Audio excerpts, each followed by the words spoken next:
All right, Rosie's going to play too. Don't throw at Rosie, okay? I'm talking to you, Diane. All right, before we start with the scripture, I want to, at this point, welcome our online family who are tuning in to listen to our worship now. We are completing our series on the 12th chapter of Romans. I'm simply reading from verses 15 and 16. Let's listen for God's word. Be happy with those who are happy, and weep with those who weep. Live in harmony with each other. Don't be too proud to enjoy the company of ordinary people, and don't think that you know it all. May God bless us to understand these words. So it's been said that other organizations can do most things the church can do better, except for one thing. I mean, hospitals are better at healing folks than the church. Shelters are better at clothing, feeding, housing people than the church.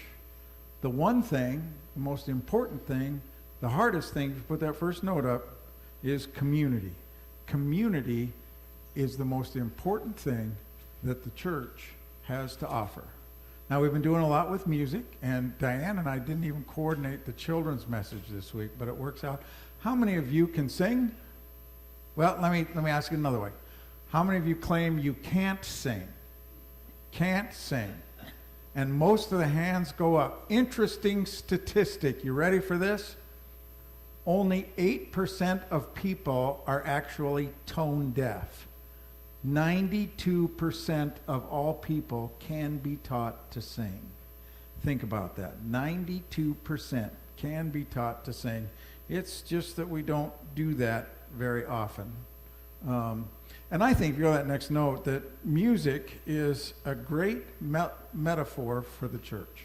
Music. You know, when especially when little kids, start to understand music, the first thing we have to teach them is melody. We have to teach kids what the melody is. And if you've ever been to a first-year orchestra or band concert elementary, it's hot cross buns, band or orchestra, and everybody plays the melody, or at least what they think is the melody, and it's hot cross bun, and you don't know how many new piano students I have listened to in the last 20 years. And that's why we have a different house.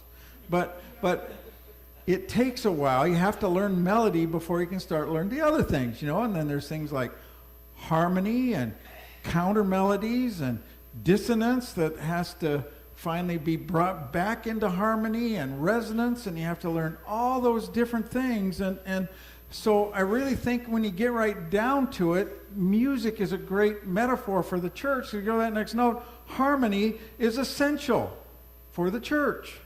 It blends different sounds into something that's pleasing to the ear, a congruent constellation of sounds. You like that? I like that. And that's what it means when we become a community, is that we might all be different, but we can all be together and make something that's pleasing. So the question is, how do we get to community? All right? The first thing is simply this: being in each other's thoughts. Now, I know politicians have turned that into a joke of late. Every time I hear a politician say, "I'm sending my thoughts and prayers," I know what that means is they're not going to do anything. They're just sending out thoughts and prayers and hoping people will be satisfied enough with that. But Paul, who wrote this passage in Romans, also wrote a number of other letters, and he begins his letter to the church at Philippi. He says, "Every time I think of you, I give thanks to God for you." I mean, imagine what that would do to our world. Is no matter who the other person is, the first thought that comes to your mind when you think of them is, "I thank God for you." What would happen to our politics if every politician in the midst of an election, when they thought of their opponent, the first thought they had was, I thank God for you. Man, that would be life-changing. You know, and that's why I started out. I mean, Craig was giving me the kind of side glance at that opening music video, but the great Willie Nelson, you know, singing, "You are always on my mind, always thinking about you." And we do think about other people a lot, but imagine what would happen if our first thought was, I thank God for you. Paul says, laugh with those who laugh, weep with those who weep. I thank God for you. And then we need to go a little deeper. So once we get people in our thoughts, then we have to put people, if you go to that next note, in our hearts. Put people, and I know, you know, the heart is a muscle that pumps blood.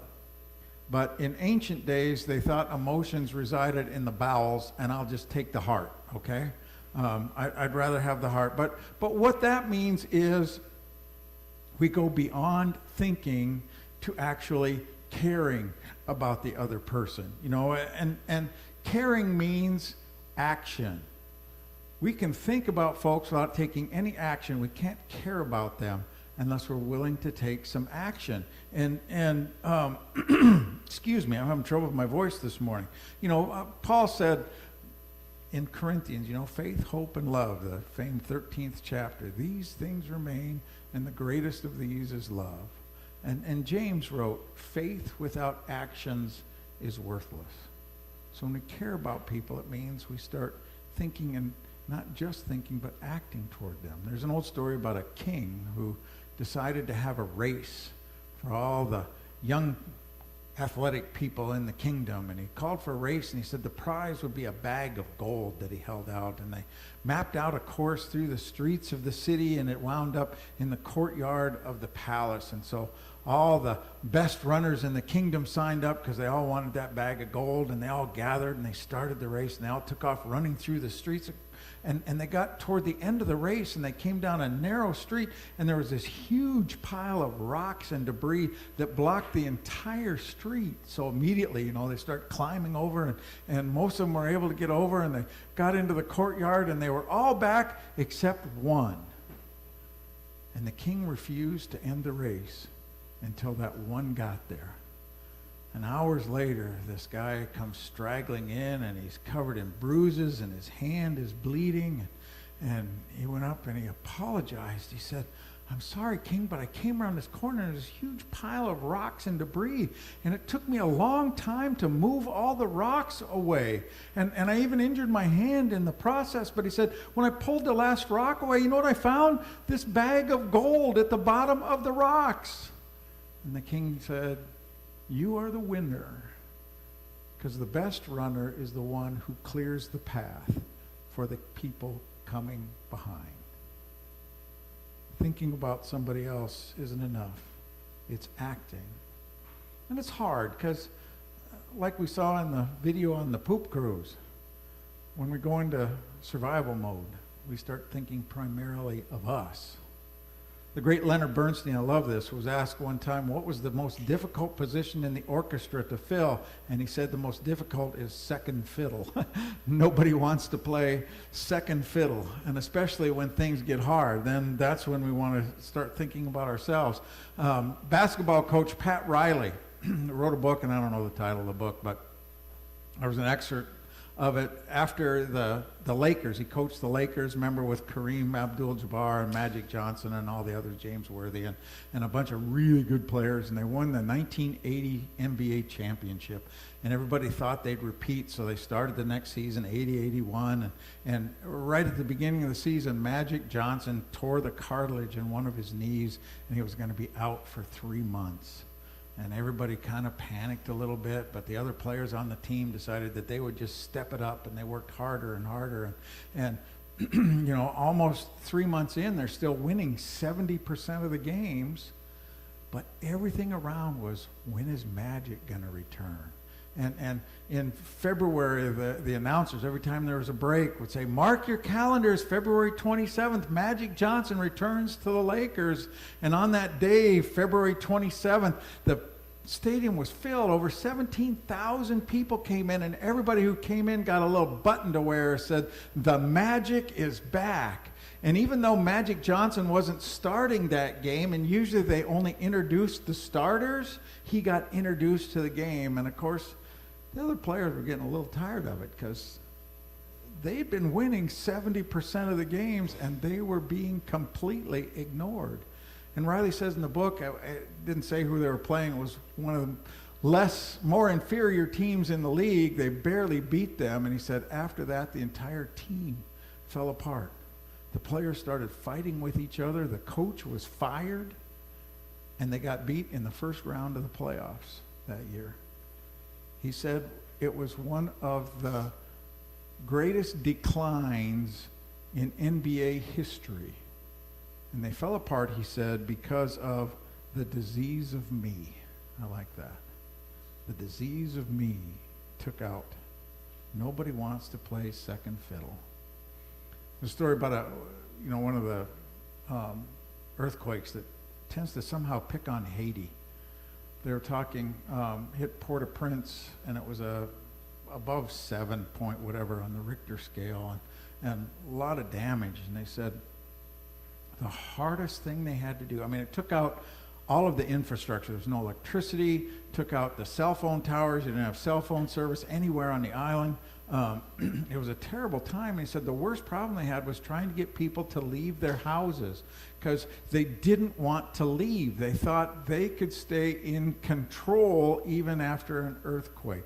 And if you go to that next note, the one thing that kills community is the need to be in control. And it happens in churches too, There's a great book that came out 1980s. A Methodist minister from Texas wrote this little book, and it's called Sacred Cows Make Gourmet Burgers.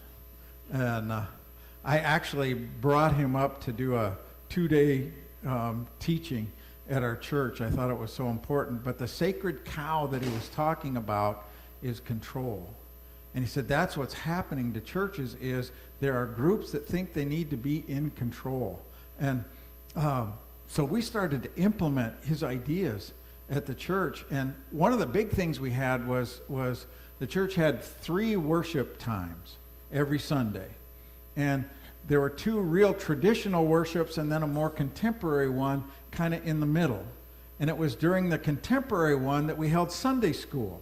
And so most of the young families wanted to go to the contemporary one, and so they would drop their kids to Sunday school, and then they'd go to worship. And as a result, we didn't have hardly any kids in worship ever, and we didn't have hardly any young adults in Sunday school. And so we had this crazy education children's minister. I think some of you know her.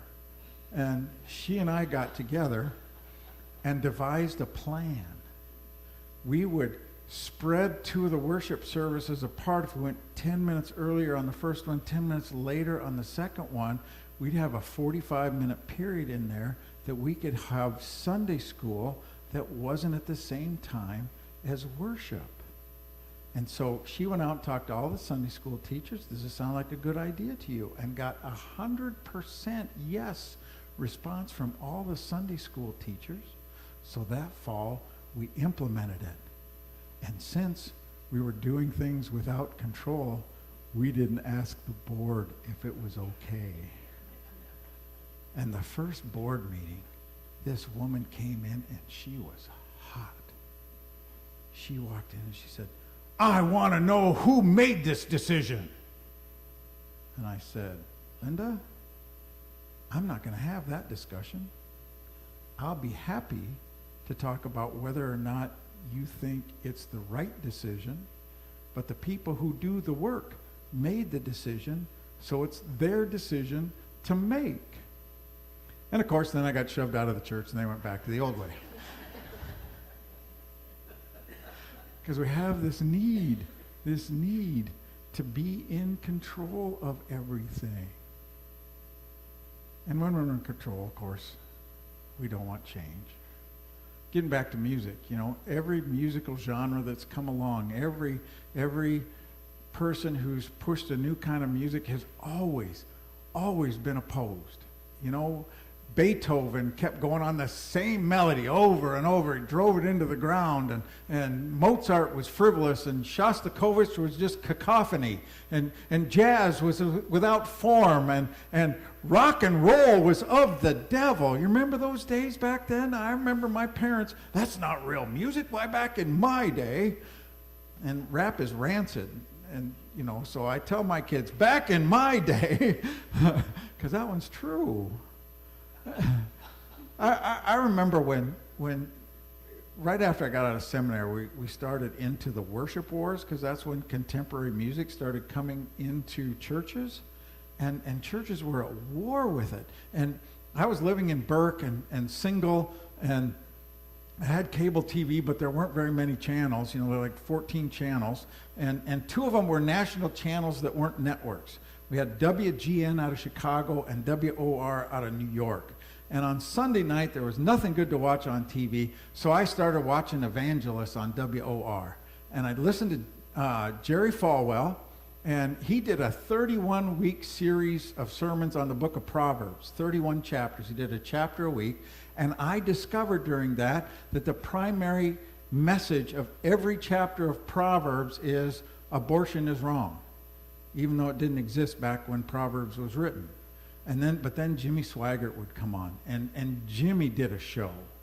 I don't know if you're aware, but he has 2 famous cousins. Mickey Gilley and Jerry Lee Lewis were his cousins, and he comes from a musical family, and he was a musician. He would play, but his great thing was crying. He was the best at crying. If he didn't cry at the end of his sermon, then in the prayer after his sermon, he would start to cry. But he would rail against rock and roll music in churches, because it was of the devil. And it took me a while to realize he put albums of gospel music, and contemporary music was taking away some of his income, so no wonder it was of the devil. But I think music is the perfect, for me, and I've shared this before, so bear with me, but for me it's such an apt metaphor about who God is. You know, in 450 BC, a guy named Democritus came to the realization that when you break everything down to its smallest component, there are smaller things in that make everything up. And that was kind of the beginning of atoms, understanding atoms, you know. And so we went with that for a long, long time. And in 1897, they discovered that atoms are made up of smaller parts. They discovered electrons. And nucleus was discovered in 1911, and neutrons were discovered in 1934. And so we thought we had it figured out, but then in 1964, somebody discovered quarks, and I don't understand them. There are 6 different kinds, and they can change type, and they appear and disappear, and I don't know how it works, but they make up everything, the smallest component. And then it started earlier, but in 1984, they kind of came out with string theory, that everything in its smallest component is made up of a vibrating string of energy. And what do you get when you vibrate a string? You get a sound. And I like that. God is a sound. And our job is to vibrate in harmony with God. That's what we do when we build community. We vibrate in harmony with God. And that's our goal, is to live in harmony. You can learn a lesson.